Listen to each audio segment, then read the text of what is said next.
football game. I'm at the grocery store. What? I'm at the combination football game and grocery store. Wait, you're at the football game What? and the grocery store? I'm at the combination football game and grocery store. Groceries through Instacart, delivered to my door. I don't have to choose between football and the grocery store.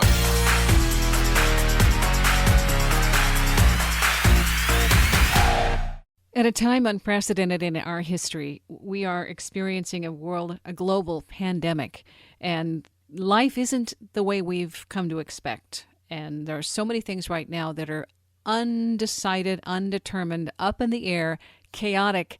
There is no certainty. The thing about that is there are some classics that people are revisiting right now because of the time alone, because of the self-isolating, the whatever it is, the social distancing. Time to maybe re-examine why we're here and what the purpose is. Walden, Life in the Woods, is a classic. And this is something that I really was amazed to see so many people tuning into right now. As I connected to it, I also found somebody who wrote about it and experienced it as a channel, Cathryn McIntyre. So this is our interview. A lot of people are experiencing downtime, whether they like it or not. Shut in, lockdown, whatever you want to call it, self-isolation. You're not alone. Thanks for tuning in. We're going to play. Cathryn McIntyre, you'll have to read her website and her books and her information because she's the Concord writer.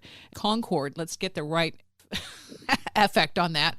And then the Thoreau Whisperer. This is so cool because not only does she have this writing aptitude, ability. She's also a natural psychic, clairvoyant, astrologer, UFO experiencer, occasional ghost investigator, and a genealogist with ancestral ties to the Mayflower and to writers Margaret Fuller and Henry David Thoreau. So that's kind of the Thoreau thing. When I'm stumbling onto this, and I can't remember how I found you, it's one of my web searches where I go down rabbit holes and figure out where I've surfaced, and I'm like, oh, this will be great, and it's perfect timing because as people are kind of having an opportunity, if they're not worrying themselves silly, to be introspective. There's so much going on here. So I want to start not with the books, but with you and how you came to be where you are and where are you and all that. So just, can you tell us your story? That could take a while, but yeah. No, I grew up in the Midwest. I grew up in Michigan and just a very psychic childhood and typical psychic experiences. I talk about sometimes my sisters who are older, they remember me having invisible friends, like strange things like that. Yeah. And, so I was always this odd kid. And then I grew up with this sense of just knowing I needed to come east. And that was where I was going. And I told my mom, I was like 12, Mom, I'm moving to Boston. And, we're in the suburbs of Detroit. And she's like, why?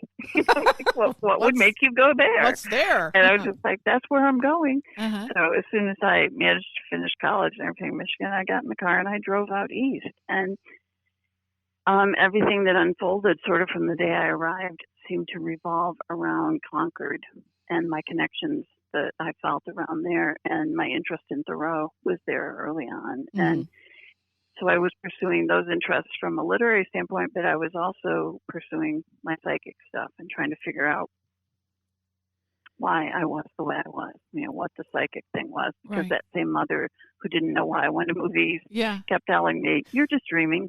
You're making it up. This isn't true. Oh, darn. Yeah. I had an invisible friend as a kid, too. I know how that goes. And, okay. Yeah. And there you go. Nobody else can see them, so they must be a fantasy or a fiction. Right. And that's not the way it works.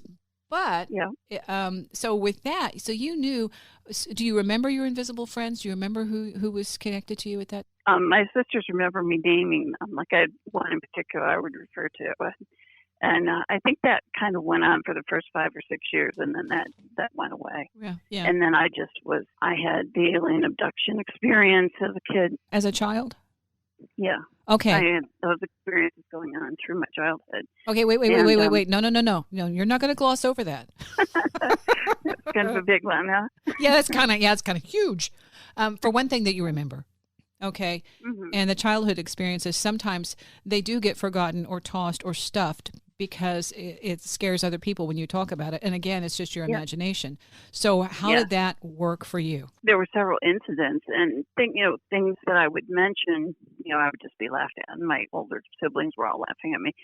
But my dad was very interested in UFO stuff. So I remember at one point being a little kid standing in the driveway with my dad who was spotting lights in the sky and saying, there's something odd going on up there. Okay. And, things like that. So I actually believe that he was also involved in that. He had a clue. He had a clue. Yeah. And he told me an interesting story one day about he and his friends, kind of missing time story that had taken place, when he was in his 20s. But anyhow, so, yeah. I mean, I was having those experiences. There was one in particular that I knew was not a dream. I was being told, oh, you're dreaming here, and I knew there was one that was huge. But I kind of suppressed it, and I just kind of went on with my life. I mean, you grow up and you do things when you go off to college and you try to have a normal life, even though you're dealing with this awareness and ability and this sort of distant memory. And it wasn't until I was in my early 30s and it was around the time I started listening to Art Bell and, Coast to Coast AM and those programs that were starting to talk about these subjects. And I was starting to hear people talk about things that I knew I had experienced and that were real for me. And then I at that point, started to investigate. And it was through making connections through the MUFON community around the Boston area at that point. And then that just kind of led me on to other connections. But, I mean, that was when I really said, this really happened. And when I let that be real for me, it was just a phenomenal change. I mean, I used to say it was sort of like a psychic crack or something. Like there's just this bigger psych thing happened. And it changed me, phenomenally to be able to embrace, I guess, that experience as real and then have to work it into my life and my own sense of reality. So you might I just interviewed Ingo Swann's niece, and they were reintroducing some of his work. One of them is Preserving the Psychic Child, and talks about all the kinds of things that children experience, and then they're forced to stuff or to completely divorce themselves from. That doesn't help, because later on, if they are truly psychic and those other abilities are there, they're going to resurface, and they won't have a template or a framework of understanding that's what's going on. They'll doubt themselves. Absolutely. So it sounds like that with part of that. I've suffered with self-doubt my whole life because of it. And even in the Thoreau Whisperer, I write about the experience from that standpoint of somebody that didn't even believe it was real as I was experiencing it, because I'd been told my whole life that it wasn't real and I was somehow making it up.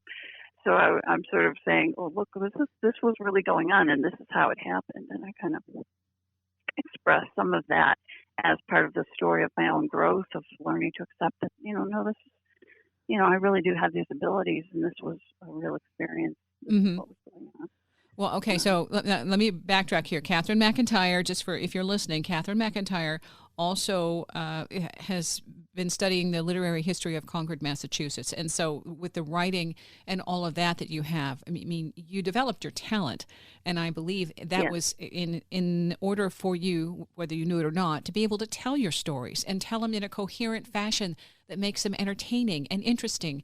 And the connection with Thoreau brings that the land and the beauty of the natural setting into this, where when people are stressed, and when there's so much chaos, the one thing that you can connect to, and even if you can't get outside, a plant, it's something about the green, and when they call it forest bathing, I believe the Japanese refer to it as forest bathing, that brings you back to center, and that says there's something in the world that I belong to and that belongs to me, and so I think as you were drawn here to put yourself in that setting, in a way, you're going home.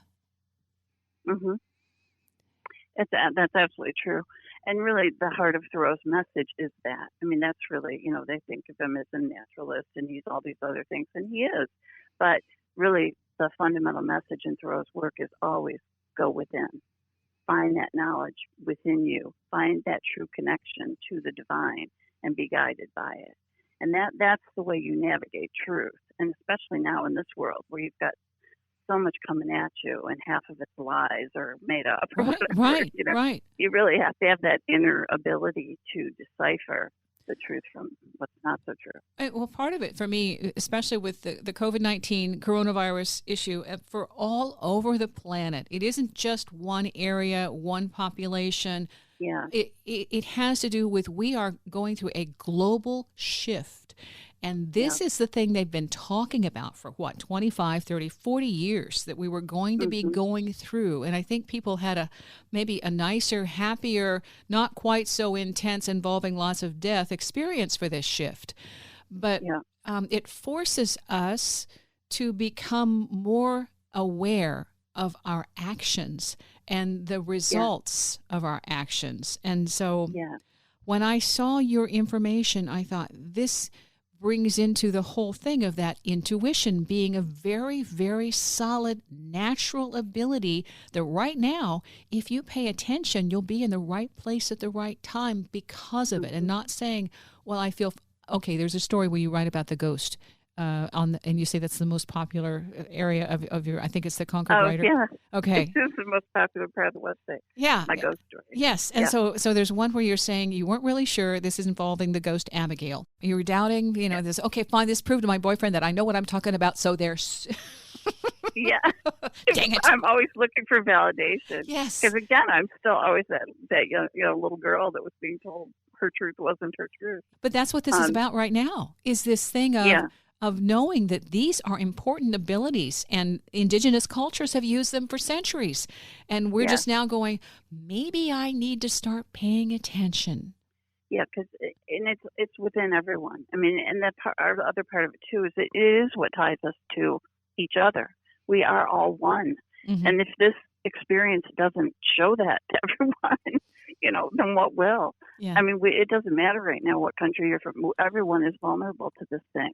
And so really, I think it's just really highlighting this enormous connection. And like you said, everything that, and this is a message in the book as well, and something I write in the book, is that everything we think, say, and do has meaning and has impact. Yeah. And one of Thoreau's messages is in making that connection, when you go within and you connect to the divine and all that, then your actions come from that place of divine wisdom. And so you are, he calls it right action. So then you are taking right action. You are acting in a proper way, a conscious way, where you know that what you do will impact others. And, you're responsible for that in that sense. So it's a very important message, and especially at this time, to realize that. But I also want to say, in terms of the current experience, is that it's so important to remain positive and not allow your own intentions, your own ability to manifest reality, let's say, be influenced by the fear that's coming at you from the TV. Right. The crazy statistics that go over and over and over, and that scare the heck out of you. You should listen to them. You have to maintain that centeredness and then allow that to guide you, and not feed your energy. Because this is the part I want to get to, is that what we focus on, what we put our energy on, it helps grow that. Mm-hmm. So you don't want to feed the fear. And by allowing yourself to be scared to death by what's on the news or to go to that place, you are feeding the fear. What I want to see people doing is start feeding the healing, or start visualizing, manifesting, however, a reality of healing where this is over, where, we're all better, and, people, coming back to life, not to feed the fear that's out there right now. Okay, I believe in miracles, and I believe miracles are our birthright. And a way to manifest a miracle is to say, I believe that our species has the ability to adapt and manufacture a resilience and a resistance to this, because there have been so many people who do carry it with no symptoms and are not affected. Then there is a potential for more of us to have that impact without seeing our fellow community, brethren, co-workers fall. All right. So I believe we have the ability to turn this thing. And in our beliefs, then we can bring that to fruition. The thing is, when you worry, you're projecting. And the more you feed that worry, the more you create that projection. And if you don't like your projections, stop worrying and change the darn channel. Change it. And change the channel, exactly, or turn that thing off. Yes, it's like Quit it. And change what you're projecting in your head so that you're going towards a different reality than the one they keep painting for us on the TV.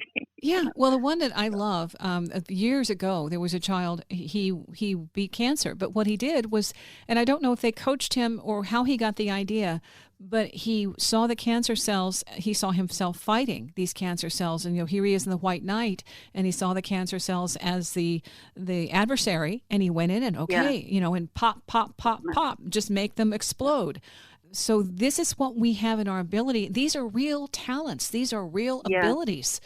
When they talk about focusing on something, I was reading a thing recently on how you work, and I don't know if it was Qigong or it was a mental ability of some kind to help raise your energy. And the way that you would focus was to focus on an apple and to focus so intently on this apple and blow out everything else. Don't think of anything else, but so that at one point you switch your perspective, your perception to being the apple, feeling the skin, feeling everything about, and all of a sudden you have transposed yourself into another element of all that is, and yet you're still you. And with that ability to shift your focus, your brain power to say, this is mine, I am, I belong, and I have all of this about me. And then all of a sudden you don't have the body, you have the skin of the apple, you have the core, you have those elements.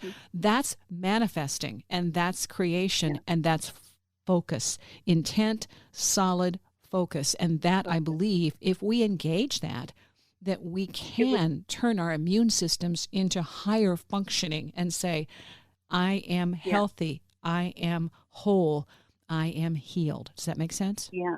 Yes, absolutely. I mean, you don't want to sit there and be, I'm weak and I'm waiting for it to get me. You want to be, I am empowered and this thing is not coming to my door. I'm a ninja. I am a ninja. You do not see me. Yes, you do not see me.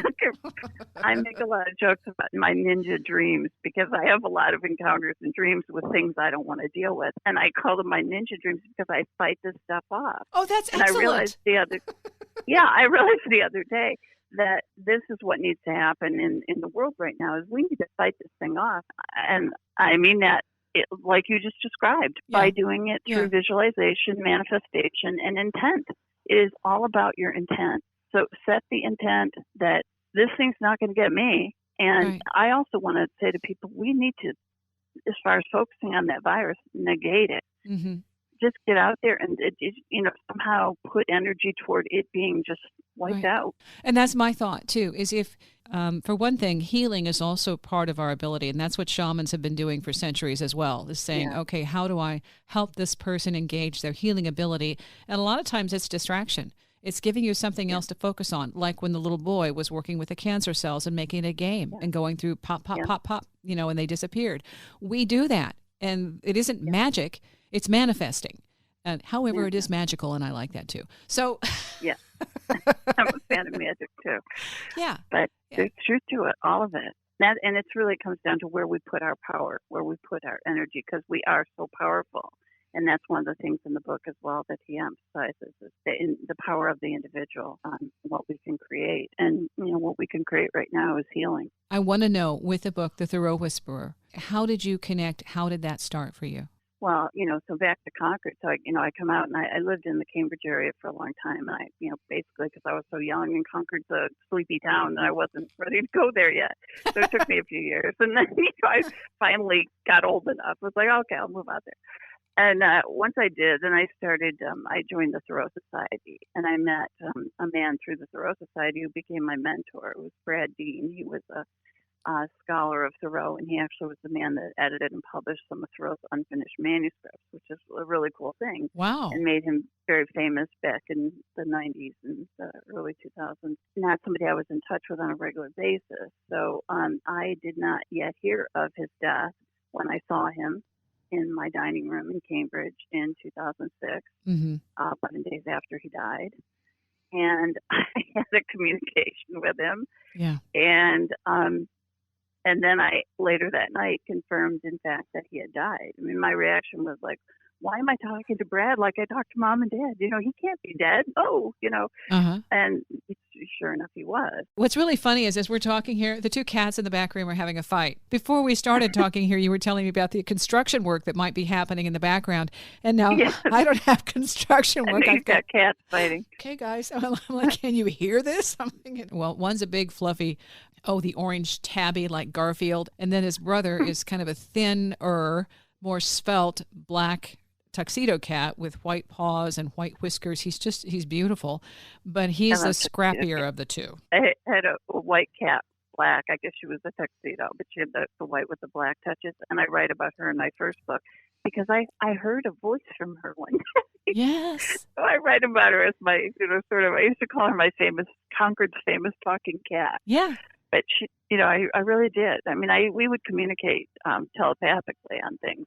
And I dreamt with her one time, which don't ever recommend that because cats are kind of gross. She was dreaming about eating. And I mean, suddenly I had my face in her cat food bowl, which is not where I wanted my face. In the dream, I was eating wet cat food. And I'm sure she was just so thrilled. Oh, see, it's really good. Yeah. It's good. Totally I'm sharing with you. I woke up and I just looked at her. I said, "Don't you ever do that to me again." Meaning, pull me into your dreams. Don't you ever do that. It was so wild. Oh, but that was my famous talking cat. But in Honor and Concord, I write about. I was sitting up late writing one time, and I suddenly heard this woman a young woman's voice say, "Mommy, where are you?" I mean, it was 1:00 in the morning. There was nobody around. Mm-hmm. And at that moment, she came barreling out of the bed and running up to the side of my chair and stopped and looked right up at me. Yeah. And I realized she had woken up, on the bed at night when we're usually in there sleeping. And I was at my desk, but she didn't know where I was. And it just, for some reason, I heard it as a voice. Isn't that neat? Saying, "Mommy, where are you?" I've had those things happen too. There's one recent, I'll say that in a minute, but another cat a while back who was my writing cat. Whenever I was at the computer or writing, she was right there in a little basket or beside me or in my lap, and I called her my muse. And at one point, I adopted for a short time. I took care of a dog who I didn't realize, but he was a predator. And I left the house. I came home, and the two cats were up on a table. And I said, "What happened? What happened?" And it was so funny because I heard this voice. "He chased us." Really? What happened? "We ran." They're like, "Get rid of him." But they didn't say that. But they said, "He chased us. We ran." Yeah. And I realized that was her voice, and she was telling me. Yeah. So you could hear the voice. So it's not like their mouths are moving or anything. No. But somehow there's a voice that was projected. Absolutely. Yeah. The one recently, the black one I was talking about earlier, when he is out, I will hear a meow. He doesn't say anything, but I'm halfway awake or asleep, and twice he has woken me up. The first time I looked up, I got up and I stood up, and I saw him on top of the car looking through the window directly at me like, yeah, uh-huh. And then the second time, I thought, what the heck? So I went to the back door. He was on the porch patio table looking at me like, it's about time. And there he is. But it's like, good grief, dude. I'm sleeping. Yeah, that's the problem. Now open the door. So they connect to us. They connect to us. Yeah, they do. They really do. It's nice to talk with you about this because that's why I wanted to connect, because right now there are so many of us who are in limbo and wondering what's going to happen next and what can we do during this time. Part of that is that mental attitude, PMA, positive mental attitude of these are things that we are here to experience. And as we experience them, we overcome and we grow and we improve and we upgrade and we level up our abilities to, for one thing, endure stressful times and to either, be a support to somebody else or an inspiration or an influence or a rock, wherever you are. All of us have a purpose and we're here for a reason. It isn't time to drop the ball and just, curl up in a fetal position and say, all right, come get me. No. It's to go back to center. And that's why I thought you were in the perfect place right now to be able to offer, especially when, you've had to go through the hard knocks of it doesn't exist. It's not real. to I'm living it, I am real, and it does exist. So But there. I heard it. Yeah. Yep. No, it's true. And it's some of it is it's so important too. That the fact, I mean, to me, that these things are real. It tells us that there's so much more to us than this physical body, and that the limitations of this physical world. And so once that all opens up to you, then as bad as this is, what's going on right now, you see it from a slightly less attached place, so that you realize whatever happens there, we're going to go on, in some way or form. Right. We do continue. Yeah. Well, part of it is, and I work with my guides on this, it's like everybody has an exit plan, dude. Oh, Yeah. okay. So, nobody gets out alive. And I'm not the first one who said that, but the guides, then again, the guides remind me. I always like to say that, but then we do, because we really do live on. The body, you're just getting The rid body, of it. you're gonna depart with the body. The vehicle, which some days I'd like to upgrade, and other days I'm perfectly fine. But I always think of this as like cars. By now, if this was my car, I would have gotten a new car by now. Right. Because I'm getting, this was getting kind of old. It's time for me to get out to the new car dealership. Too bad we can't do that with our physical form. I know. Well, that's what they're working toward. That's all this. That's what this augmented reality and all the extra parts and all that. Right. That's what we're working towards. So someday that'll be real. I want to go back to that ET, because the abductions. You said it really stood out, and you knew it was real. What happened with that? That was what came out later then. And when I was in my 30s, then I could go back and really say, no, this really took place. And I went into some regressions and hypnosis and that to help bring out some of the stuff. But I didn't even have to get hypnotized right. or go through any of that for this particular event. But it had to do with seeing little grays in the room. And I mean, I'm saying this is something that took place when I was like 6 or 7. And feeling the touch of them, feeling that they have like a vibrational feel. There's like a vibrational thing to them when they touch you.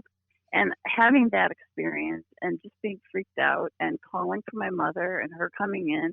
And it was so crazy. I had a older brother who, when I was like 7, he'd be like 19 or something. And we had given him as a joke at Christmas a back scratcher. It was a battery run thing. And it would do this little thing on your arm. Well, when those little beings touched me, that's what it reminded me of. So I remember telling my mother that my sister, who was just dead asleep in the other bed, had gotten like some back scratcher thing. It was like, touching me with it, because that's what it felt like. But I knew it wasn't, because at the same time, I saw the little beings when my mother would come in.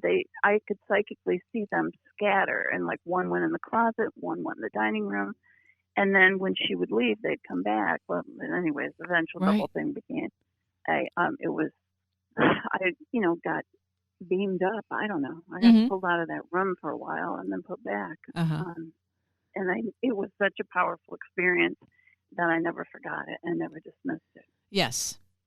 And that's what they talk about. It took me a long time to come to terms with it. That's what they talk about, is that when the memory is that off kilter, totally disconnected from what we consider real, it doesn't go away. You stuff it and you keep it, and you wonder, you examine it every now and then. What the heck was that, from all different sides? And until you are able to either integrate it or reconcile it and transmute it into, I'm still here, and gee, that's here too. Yeah. Do you still have any kind of connections, awareness of that presence? I think it's been a long time since I was actually taken, let's say. Yeah. Because at a certain point along the way, I was like, that's it. Don't ever, never again. Don't leave me the hell alone. Yeah. And that's pretty much my attitude toward them. So they kind of leave me alone. But telepathically, I can connect. Yeah. Yeah, I think that's part of it, is there's an awareness that this element is present, and that right now I don't think I'm that important. Yeah. Well, I always feel like they know what I'm doing. Yeah. Yes. I feel like I'm watched, and I write about in the Thoreau Whisperer, that period of time in my 30s had come and gone, and I had done what I did then to investigate. Then there was like a long flat period when I got back into, after seeing Brad, and then I got into the channeling.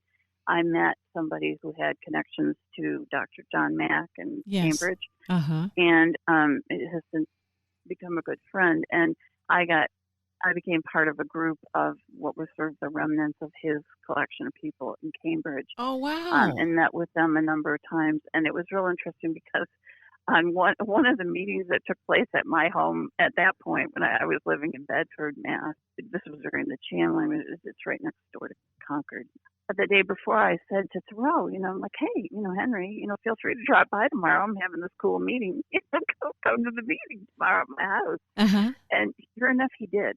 It got real interesting because I was kind of, really, a little uncomfortable having all those people, which probably 10, 12 of us, whatever, in this very sacred space for me at that time because that's where the channeling was taking place.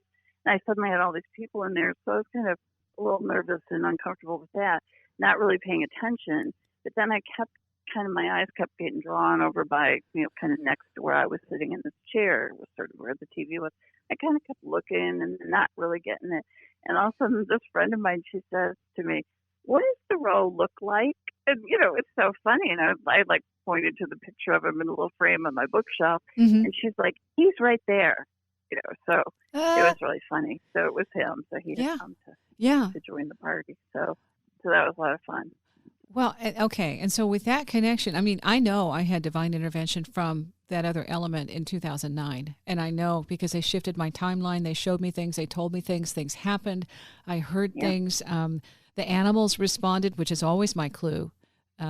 Told to go into a certain room of the house and not to come back out for a certain amount of time. And so the animals would all come in too. I didn't talk to them. I did not call them in. But when I got that message telepathically, everybody went to the room and stayed there about 45 minutes or so and then could come back out. But it was a time shift. And so it was just, these kinds of things that I have had happen make me more, I think, comfortable knowing that my reality has a certain relevance. And I'm not the only one who's doing and going through this, but boy, it's hard to talk about.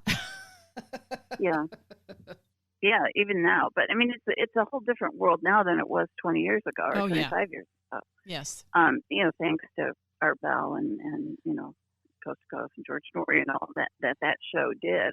I track it to that because there was such a huge change to have that information available nightly. Well, that's why I heard Ingo Swann. And I listened to him before he even started doing the supernatural stuff when he was still having so-and-so caller from Bedford and somebody else caller from California duke it out for 20 minutes. And you know what he's doing. You know darn good and well what he's doing while they're duking it out for 20 minutes. He's out having a smoke, okay? That's just radio. Yeah.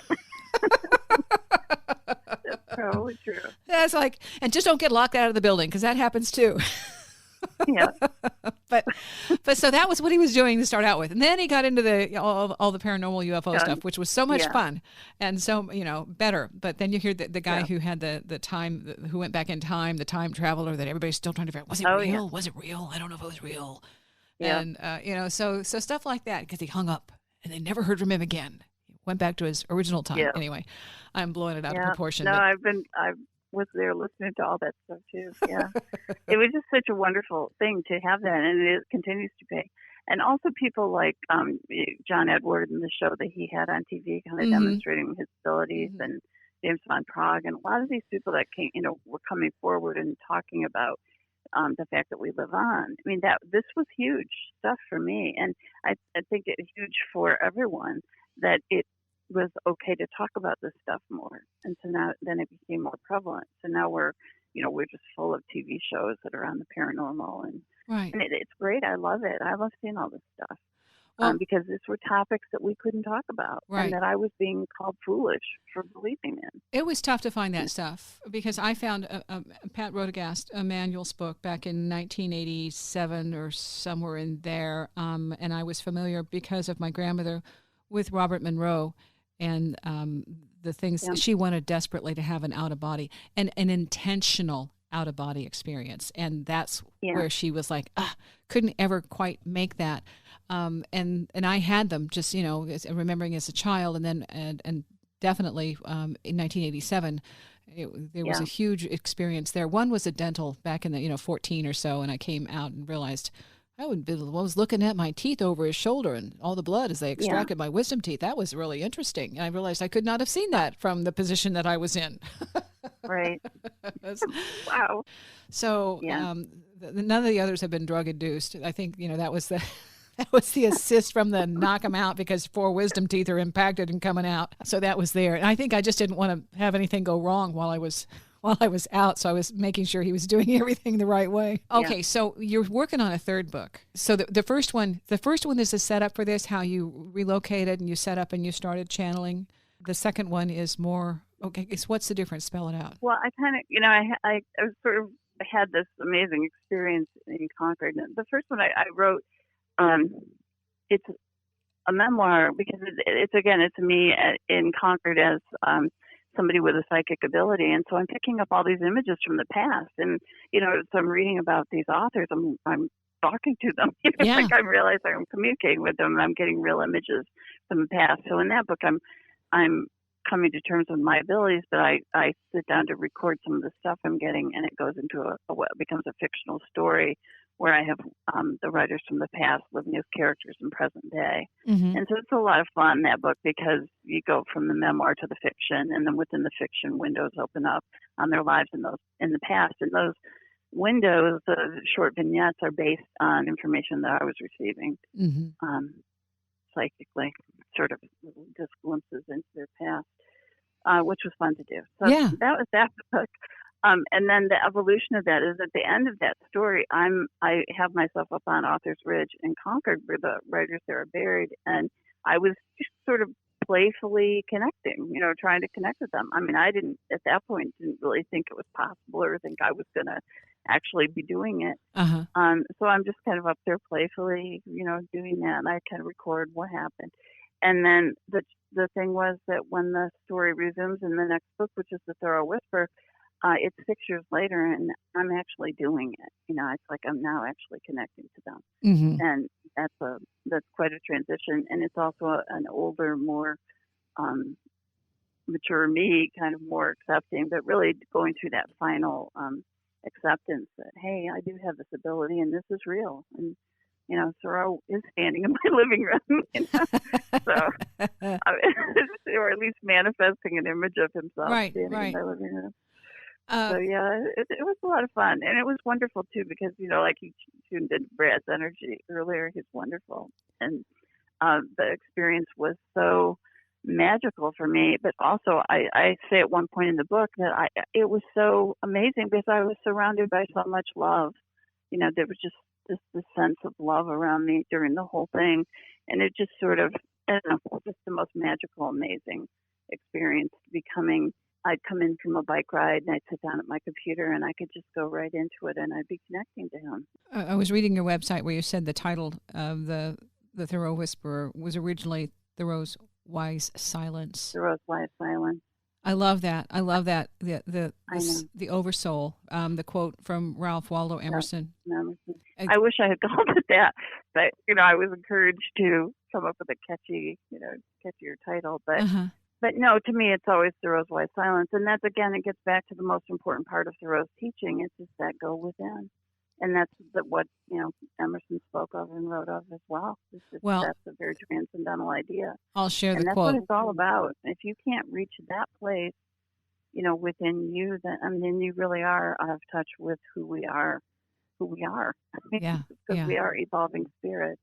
And we are tied together by that, the source from which we come. And the way to get to that source is to first go within, to connect to that spark of it within you. Do you know that quote right off the top of your head, the Ralph Waldo Emerson, the Oversoul quote?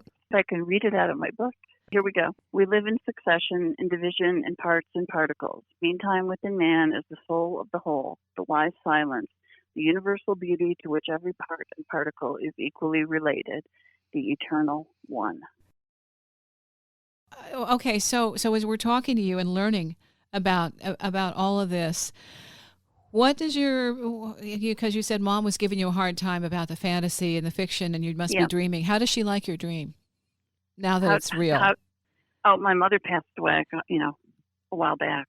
So. Did she see this come to fruition at all? She did not. No, it was interesting because it was the 1-year anniversary of her death when I was putting out, that's what I was doing. I was in my apartment in Cambridge, and I was standing in what was my sacred space. I had this, bookshelf and that, like a built-in, and I had little sacred things there that were important to her or important to other people who had passed, whatever. It was sort of my little prayer table kind of. Mm-hmm. And I was standing there trying to connect to her that day when I connected to Brad. When I, before I knew he was dead. Uh-huh. And that's how that whole thing started. So she was gone 1 year at that point. I'm sure she's quite aware of what's going on and has been. So she's fine. Well, there's also a connection now. There's a transition for her when she got there. I think she came more into herself because she was very psychic herself, but just been taught to deny. Yes. Yeah, with the community you're in, some of those things are very oppressive. And, in a way of trying to appear normal, you have to, in some way, shape, or form, disguise yourself. Oh, yeah, I'm really normal. Oh, that was a mistake. Oh, I must have just beginner's luck. Or it was just, slough it off as a totally accidental thing and say, whoops, that wasn't supposed to be out loud. Exactly. Shoot, I forgot. Great. Did I say that out loud? Yeah. That wasn't me. That was my evil twin. Great. Okay, so as we're trying to bring our best game forward, I like the fact that it's easier now to talk about that intuition, that psychic ability, like you've had from the time that you were a kid. And so how do you see things differently now that you have full permission and full authority to admit and to bring this as part of who you are instead of having to hide it and disguise it? I don't know. I write my books. I'm not sure how to answer that. I'm sorry. Well, how is your life different? What? Well, my life is different in that I will talk openly about this stuff, all of it, because I feel like I better do it because people are still reluctant. Some of them. Mm-hmm. I know some of the people in the abduction community in particular. They don't like to go out and say, "Hey, I was abducted." Right. Right. Because apparently that's still a taboo. But for me, I'm like, hey, that was the reality. That's how I experienced it. So I think what I do is I just try to be truthful about it. And that's why I told the story in the book the way I did. I figured, if I just said, hey, I channeled Thoreau, here he is, this is what he said. And if that's the way I put it out, nobody's going to believe me. Not that they're going to believe me now, but at least if I tell it as this is how it happened, this is why I believe that it was real and why I believe it was him. And this is, and aside from all that, this is what he had to say. And whether or not it was him, the information that's in that book is really useful and really powerful, I think, and inspires people. And it was interesting what you were saying before when you're picking up on Brad and his interest in the beauty of it, because he once came through and said to me that I write with the words of flowers. And it was the most beautiful thing. And I said he's blooming. Ever said that. Yeah, I said blooming in association with him. Yeah, it is. That's so he's used that phrase before, that he loves the way I write because I write with the words of flowers. Is how he put it. And that was my big thing too. When I was putting the book together, I thought, as crazy as some people might think this is, whether they believe me, yada yada, the whole thing. I just want this book to be beautiful. And I want the experience of it to be beautiful. Right. And I hope I succeeded. I think a lot of people have told me that I have because it seems to inspire them in that. And there are just some really beautiful passages in the book. And I'm not trying to credit myself. I'm trying to say through me, through Brad, through Henry, that the sort of collaboration that took place and the result was just some really, really pretty stuff. Okay. Really nice images, nice ideas. So could you pick one to share? Because the listening audience is that we don't have the benefit of having the book in front of us, and we want to go either to the library when everything's back open again, or to a bookstore or online, and check it out. So what would you share? Okay. Let me see. Again, Cathryn McIntyre, and now 2 books. But the Thoreau Whisperer is what we were talking about today. And here's something about this is about the wise silence. It is in the place of the wise silence that truth is revealed. Meditators sit for hours with closed eyes, attempting to reach that place. It is there for all, if only they can settle their minds long enough to reach it. It is warm and bright and brilliant. It is all things, and all things are it. In the place of the wise silence, peace, integrity, and truth exist. And that's beautiful. It's the simplicity. Yeah. And that's, I think, part of it. You know, when you're trying to meditate or trying to calm down and reach that transcendent state, a lot of it has to do with getting rid of all of the superficial and all of the embellishments and just being quiet. Yeah. The purest tranquility is what I felt at Walden. It was for me a place that I could go to for simple privacy, to allow myself the silence I needed to find that place within. It was not that it was so far from society, but any distance is far enough. If you have if you have established a private area about yourself where you can withdraw and re-examine yourself, and that is what I did there. You have so much insight and ability, especially, this should give you an idea, when they come to your site and the ghost one is the one that's the most popular. Your story is important too. I would like to see some of your stories as part of that next, beyond this third one, the next one, saying how this all has worked in your life. Like with the cats and going on to that feeling of, the cat taking you into the dream. Now, my cats haven't done quite that. I have. Oh, you're lucky. Yeah, they've gone with me, but yeah. not. I haven't been forced to eat cat food. I'm telling you. I may never get over that. I know, it's like, whoa. I do remember being in a cat body, though, and being in a box and going into a box. And I was like a normal tabby cat. And I went into the box and I'm like, wow, this is why they like boxes. It was like a little cooking oven. And I was just so comfortable. I was just in there like, whoa, this is great. And I thought, that's the, the simplicity, the beauty of being a cat, that a box is all you need. Yeah.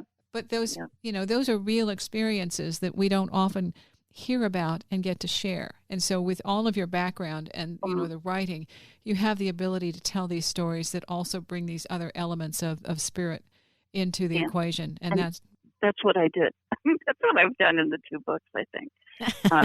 They're both memoir, and they're contained. One contains a fictional story, and the other one contains the words from Thoreau. Mm-hmm. So I really do. I tap into my personal experience all the time. The next book that I'm writing is going to be a novel, but it is again based on my own experience.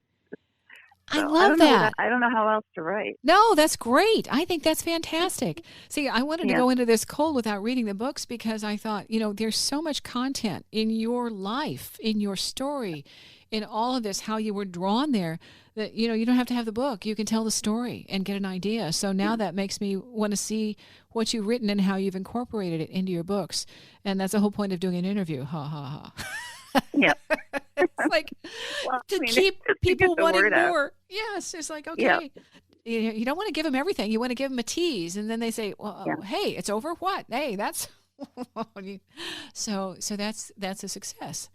All right. Yeah. I've taken, we've gone all different directions. I've taken you all across, the various planes of the ghosts and the ETs and the, we didn't get to the astrology, darn. No, that's okay. We didn't talk about Bigfoot either. That was my latest thing, is Ronnie LeBlanc interviewed me for his latest book. Ronnie from the Expedition Bigfoot from the Travel Channel. And we didn't talk about that. No.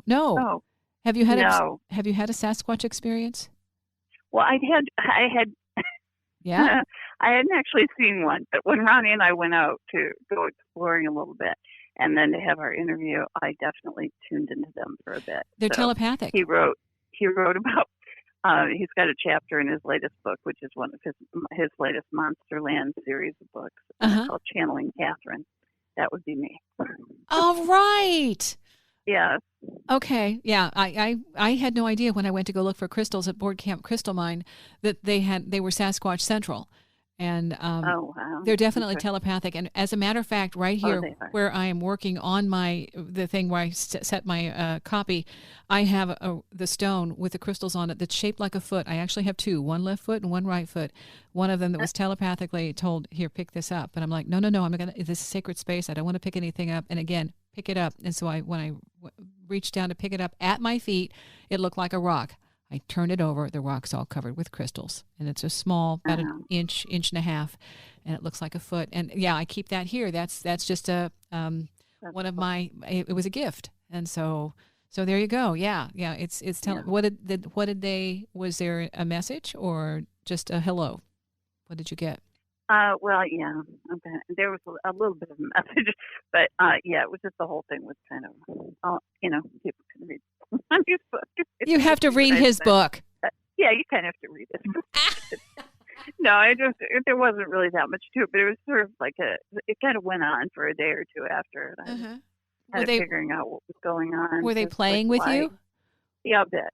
Yeah. Like Okay. they play. Okay. Yeah, I know. It's like, I feel like, sometimes when you're tuned up and you have disability, that when let's say those out there, who have a telepathic ability themselves and they can tune into you. Yes. They will. Yes. If they find you, they tap you. Absolutely. Wow, Anywhere.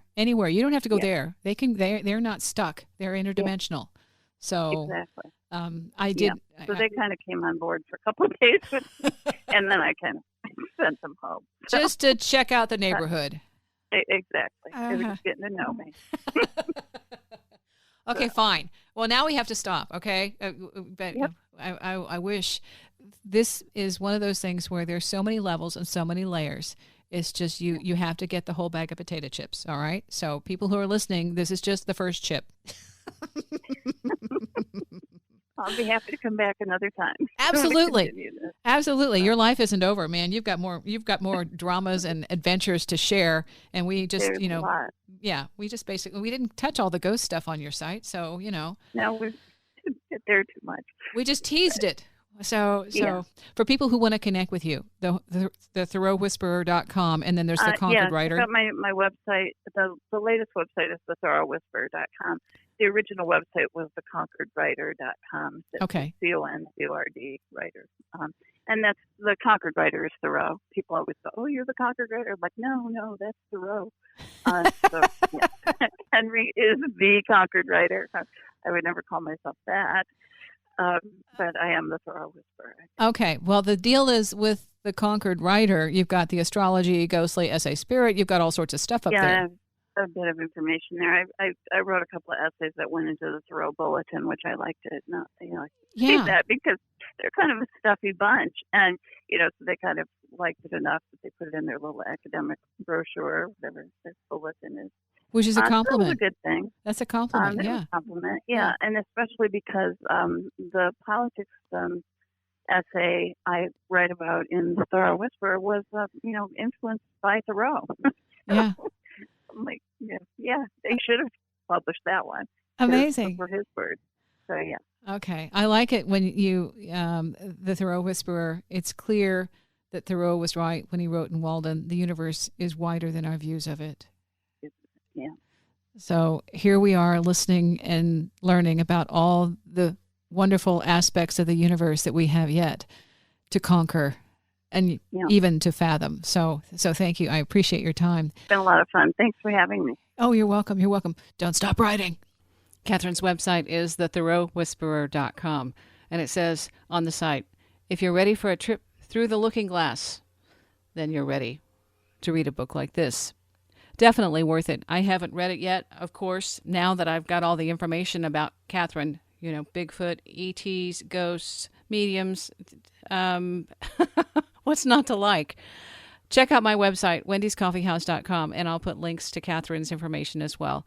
And whatever you're doing, remember, there is so much going on that we can't account for, that our science cannot explain at this time. It doesn't mean that it isn't happening and it isn't real.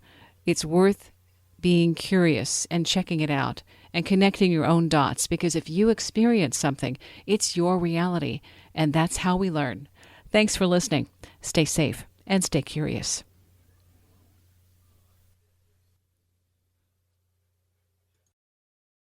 At Granger, we're for the ones who specialize in saving the day and for the ones who've mastered the art of keeping business moving. We offer industrial-grade supplies for every industry with same-day pickup and next-day delivery on most orders, all backed by real people ready to help. So you can get the right answers and products right when you need them. Call, clickgranger.com, or just stop by. Granger, for the ones who get it done. Ay, mija, abuelita's on her way and I still need to shop for the party. No worries. Let's order through Instacart. ¿Insta qué? Sí, Emma. We can order groceries and more online and get everything delivered in as fast as an hour. Everything for dinner? Carne, tortillas, limas, plátanos. Claro. Anything else? Just make sure the plátanos are ripe. Get groceries delivered same day with Instacart so you have more time for family. Visit instacart.com or download the app to get free delivery on your first 3 orders. Offer valid for a limited time. Minimum order $10. Additional terms apply.